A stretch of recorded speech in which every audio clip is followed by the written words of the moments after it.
These steps, this program, AA, OA, 12-step program is not a cult. It's based on I've read a lot of religious and philosophies. It's all in the first 164 pages of this book. It's all in those 12 steps. All the religions, philosophies, and not only Eastern, Western, doesn't it say prayer, meditation? What amazing way and program. A lot of people, religious people, it says here in the book, come into this program. PhD in religion, right? They come in here and guess what? They come in here and then all of a sudden they say for the first time, they finally let go.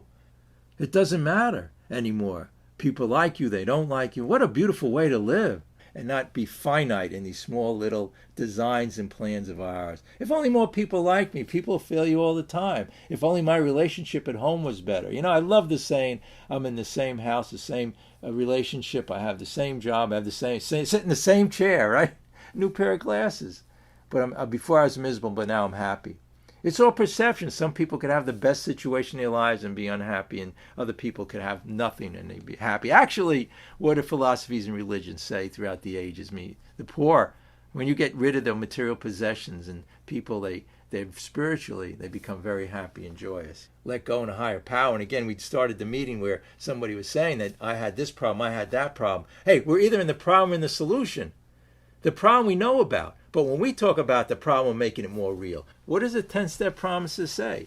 We could even end up with that. We stop fighting anyone or anything. 10-step promises. Before I get to that, because a lot of people like when I read, of course, from the big book, it says on page 25 where we have that deep and effective spiritual experiences and rocket into the fourth dimension.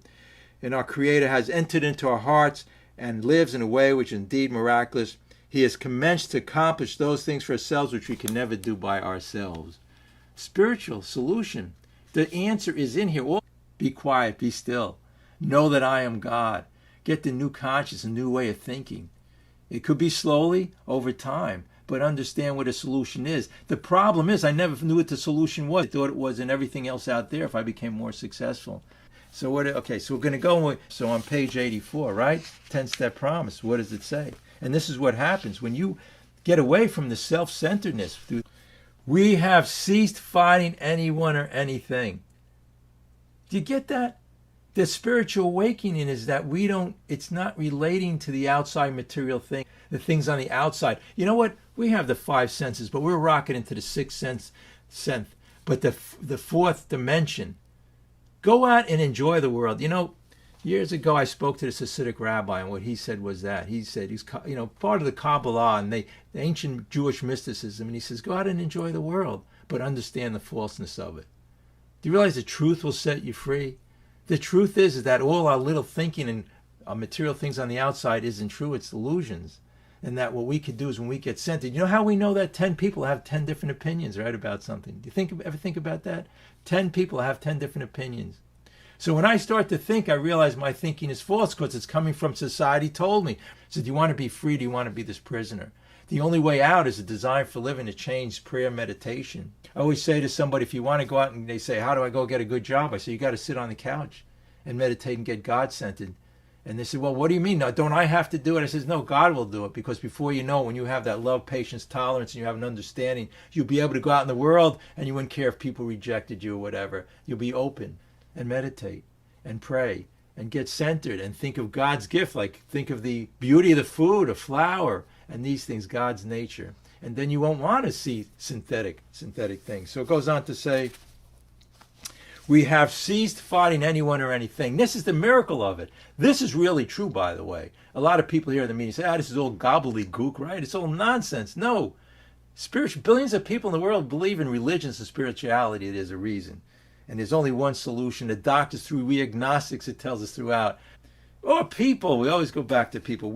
By this time, sanity will have returned. Is that step 2 or not, right? How do we get sane? Sit and meditate. That's all. We be interested in liquor because our perception has changed. The design for living, that's what the 12 steps are. AA, attitude adjustment. You ever hear that one? If tempted, recoil from it as a hot flame.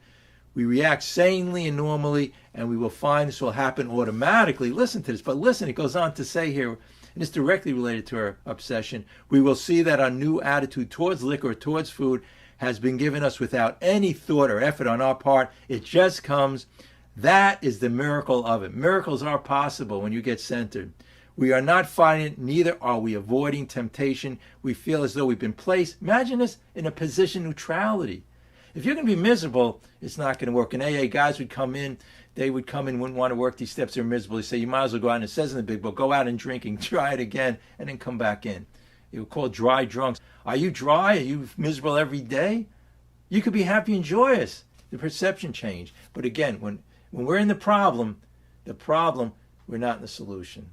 The problem is trying to fight it. Listen to this, though. We are not fighting it, neither are we avoiding temptation. We feel as though we've been placed in a position of neutrality, safe and protected. We have not even sworn off. Instead, the problem was removed. Right? Cast out, step 5. The problem was removed. It does not exist for us anymore. We are neither cocky nor afraid. That is our experience.